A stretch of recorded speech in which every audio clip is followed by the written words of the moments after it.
All right, so today we're going to talk about one of the biggest issues facing Monroe County, Forsyth, Georgia, and frankly, many places across the nation. That issue is data centers. You've probably heard the rumors about these data centers. You've heard people saying they're going to come in and ruin our community. They're going to drain all of our electricity. They're going to take all of the water, and we're going to be left high and dry with nothing but suffering. No benefits at all. And then on the other side, you've got people saying that data centers will bring millions in tax revenue and have no negative effects on society or the community.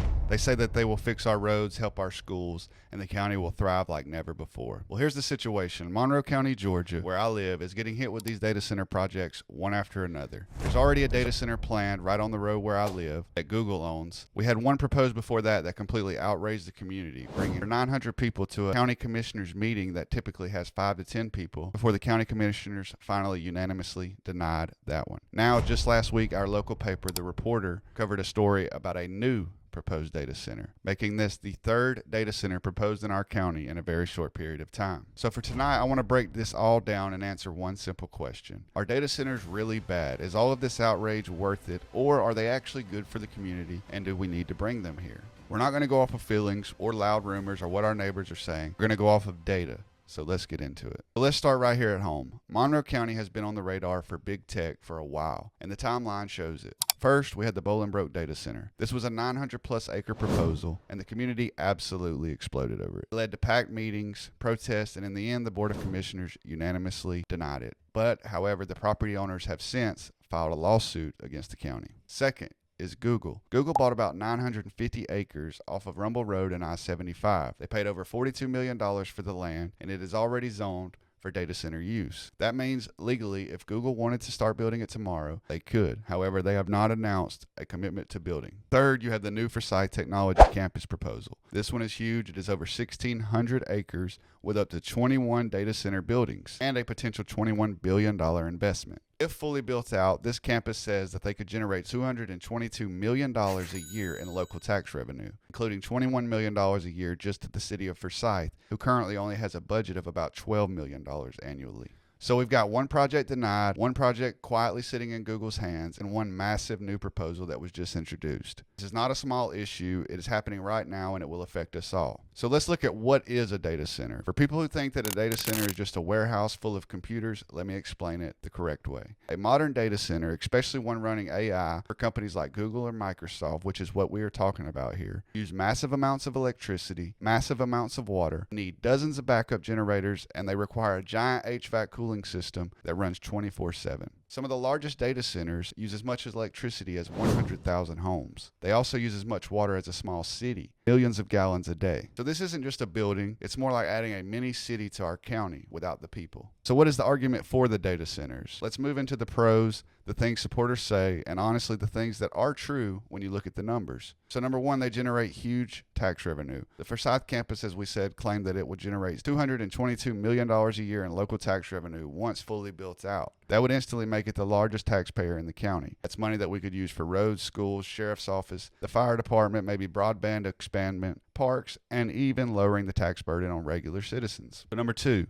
they don't overload the school system. Unlike factories or neighborhoods, data centers do not bring in thousands of kids into our school system. That's a big deal because schools are the number one driving cost for any county. Number three is construction jobs and some high-paying long-term jobs. The permanent jobs are not in the thousands, maybe dozens to a couple hundred jobs, but they do pay well. Construction's job lasts for a few years if the data center is built out in phases, which they typically are. Number four, I don't know if this is much of a benefit, the way the people in Monroe County see it, but they anchor tech growth. When a county gets a major data center, other tech companies often follow, as we're kind of seeing here. More fiber, more infrastructure, and more business investment. So what is the case against data centers? Let's be fair, they are also legitimate concerns and not conspiracy theories. Real issues that the communities all over the country are dealing with. Number one has to be electricity use. Data centers use enormous amounts of power. When the grid has to suddenly support a facility that draws as much power as a city, utilities may need new power lines, new substations, and sometimes even new generation plants.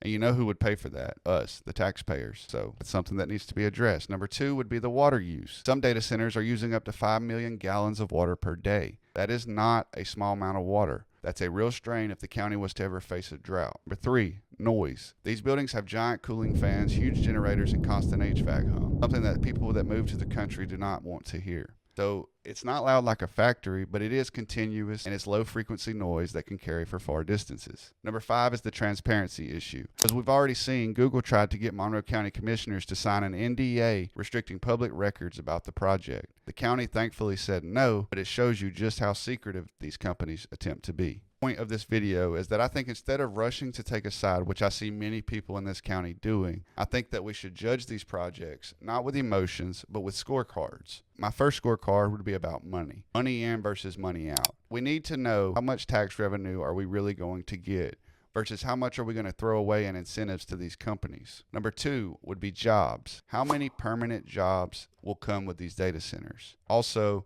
are the companies building these data centers committed to hiring local versus outsourcing from other places? That is very important. Number 3 would be the utilities environment, even though I would probably consider this the most important. How much water are y'all going to use? Where are you going to get it from? And will it be a burden at all to the citizens? Same thing with the power. How much are you going to use? How much is this going to cost? What will it take to get that power? And will it affect the citizens? Also, noise. We want to know what they're going to do to stop the noise. Will we hear the data center? Finally, who would pay for any needed upgrades, such as upgrades to the grid or upgrades to the water infrastructure, whatever it needs? Who would pay for that? Number 4, local control. We need to stay in control as a local government of our county. It's very important. We can't let these major companies come in and bully us. So are there going to be any NDAs signed, or will the county stay firm on what they just did and deny anything like that with any company? Are the benefits going to be guaranteed in writing? We get all of these benefits thrown at us in these proposals, but are they going to be guaranteed in writing? And also, what would happen if the company gets approved for a data center and then they back out, say after the grading has been done?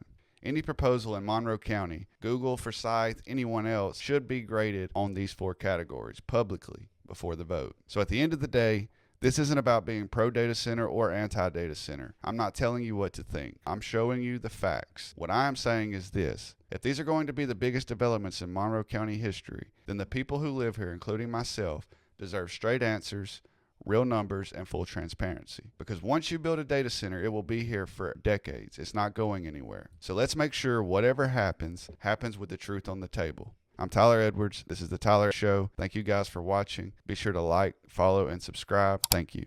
God bless.